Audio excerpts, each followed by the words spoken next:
Magandang araw mga kaibigan.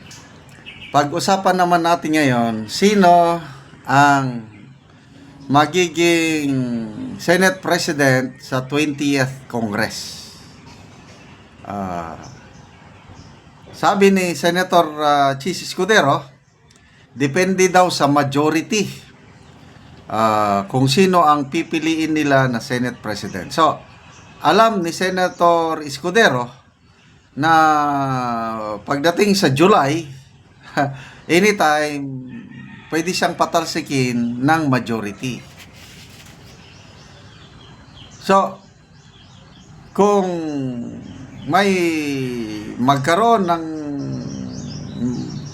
changes sa majority at magdesisyon ang majority na palitan ang Senate President, sino ang magiging Senate President?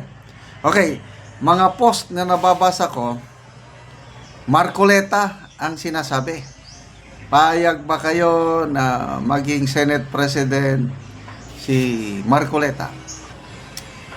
Narinig ko kay Professor Malotikia na itong si Senator Soto baka tutulungan ni VP Sara na maging Senate President. Narinig ko mismo yan sa post ng News 5 everywhere. Nung ini-evaluate nila saan ang boto ng mga senador, pro-impeachment ba, anti-impeachment, or swing votes. Nabanggit ni Professor Malotikia na si Senator Soto nilagay niya sa swing votes. It's either way. Pwedeng pro-impeachment, anti-impeachment. Baka daw tutulungan siya ni VP Sara. So, kayo po, ano ang inyong pili? Soto or Marcoleta? Ito, may dumaan sa aking wall. BNLN Raman. Sabi, pulsuhan natin sina Tito Soto at Attorney Rodante Marcoleta kung sino ang mas karapat-dapat na maging Senate President. So, magbasa tayo sa mga comments, ano? Subukan, Eagle Costa. Subukan naman natin ng bago. Dati na yan si Soto. Marcoleta. Siyempre yung abogadong di kalidad, Marcoleta. Ala ko, puros Marcoleta. Marcoleta. Malaki pong kaibahan. Oy, grabe naman kayo. Si Marcoleta, abogado. Si Tito, artista. Attorney Marcoleta, most qualified as a Senate President. It's a sensitive position. Needs lawyer. Marcoleta, wala ka. Panalo. Dito sa mga comments ng netizens, halos Marcoleta ang isinisigaw. Marcoleta ang dapat, Marcoleta ang dapat. Okay. So, personally kung ako ang inyong tatanungin, gustong-gusto ko si Congressman Attorney Rodante Marcoleta na maging Senate President. Noon pa man, malaki na ang tiwala ni Tatay Digong sa kanya. So, merong video clip ngayon na nasa Facebook Reel, social media, na kinakausap ni Tatay Digong si Congressman Marcoleta na dapat maging senador ka. Karapat-dapat ka doon. Si Tatay Digong mismo ang nagkumbinsi kay Congressman Marcoleta na tatakbong senador. Kaya noong 2022, tumakbo nga siya sa Uniteam. But then, nung malapit ng eleksyon, mautak itong si Congressman Marcoleta. Nakita niya, malayo siya sa survey. So, ultimately, nag-decide siya, nag-withdraw. Itong eleksyon na ito, nung iniipit na siya ng mga kongresista dahil sa, dito ako believe kay Kwan, tumindig sa katotohanan si Congressman Marcoleta. Ipinaglaban niya ang totoo tumayo siya sa tabi ni BP Sara. Pinagtanggol niya si BP Sara sa mga hearing sa Kongreso. At dahil doon, tinanggalan siya ng lahat ng posisyon sa komitiba sa wala na siyang posisyon kahit isa, tinanggalan siya. Kaya sabi niya, hindi nyo naman lang ako kailangan sa kamera. Sige, alis na ako. Maging senador ako. O yun, naging senador. Number 6 pa. Kung ano ang iyong itinanim, yan din ang anihin mo. Si Congressman Marcoleta may prinsipyo, nagtanim ng tama. Kaya ngayon,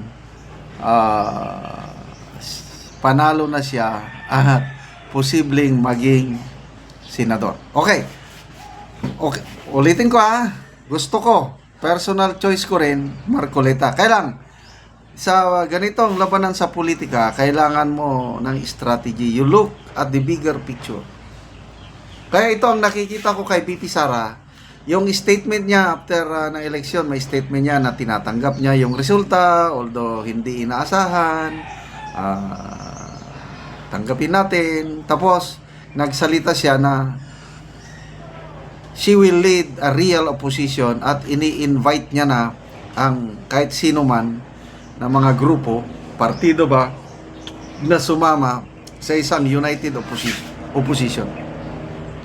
So, balik tayo kay Professor Malo Tiquia, yung sabi niya na, ulitin natin na si Malo Tiquia, mabatikan na ito na political analyst. Nakikita niya na yung mga galawan. At agree ako kay Professor Tiquia na malaking possibility sa alliance building ngayon, posible ang usap-usapan dyan para maging super majority ang opposition sa Senado. Ang itutuboy nila o ang gagawin nilang Senate President si Tito Soto. Kasi kung magkausap-usap sila, yung siguradong maka-Duterte na, yung Duterte Black, Aimee, Villar, Bato, Marcoleta, Bongo, Robin Padilla, Mark Villar, Cayetano. Dalawang Cayetano, siyam na yan. Kailangan mo lang ng 13 nga senador, majority nga yan.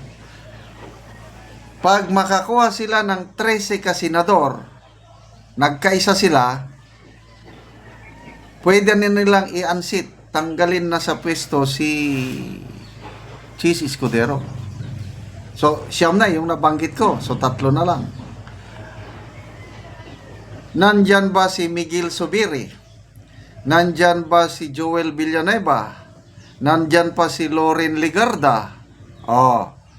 Kung makuha nila si Tito Soto, makuha nila si Ping Lacson, makuha nila si Lito Lapid, 15 na yan. Na ang compromise, sama ka sa amin, ikaw ang maging Senate President. Nako, maraming may gusto na mag-Senate President dahil very powerful. At nakita ko nga, malaking posibilidad nang itatayo nilang Senate President si Tito Soto.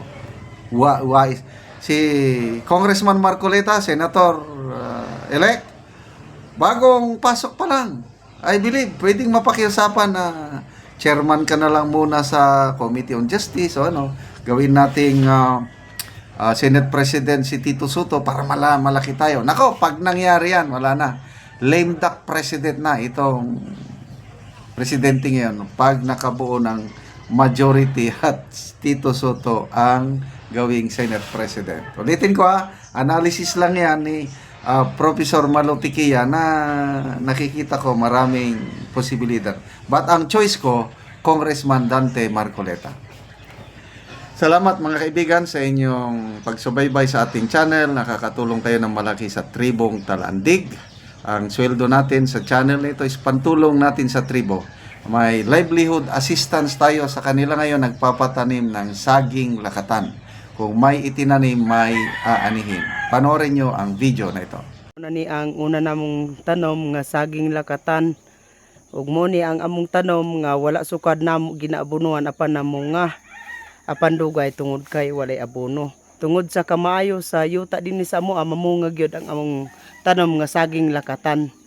O muna ni siya padayon lang mi nga paghinlo bisan nga walay abono namungag gyud tungod sa kaayo sa yuta. Ug karon na atong bisitahon ang tanom namo nga hapit na pod mamunga apan ginabunuhan. Ug karon mao na pod ni ang among tanom nga mao ni ang among lakatan nga gaabunuhan. So hapit na gyud siya mangunod og mga dagko na pod. Og maayo pod ang tubo tungod sa sige mi og kaabuno gawas nga hinlo.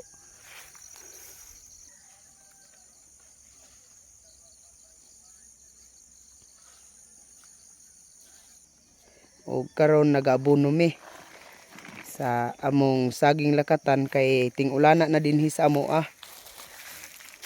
Sa kanin ang abono sa mong abono? Dopos o complete o ammonium. ammonium. Pila gani ni tanan kapunuan sa ratong saging lakatan? 240. 240. Oo. O luag-luag gyud ni among saging lakatan 240. So padulong sa ubos among saging.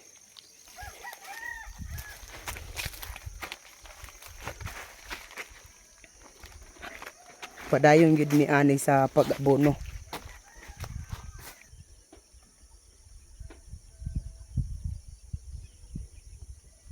O karon sar unsay imong kasulti sa padayon sa pagsuporta sa pagpananom ug sa pag-abono? Ug salamat gyud kayo sa unang-una sa Ginoo. Salamat sa Ginoo ug sa nagatan-aw sa video ug sila ga suporta ka sa saging lakatan sa abono. Salamat.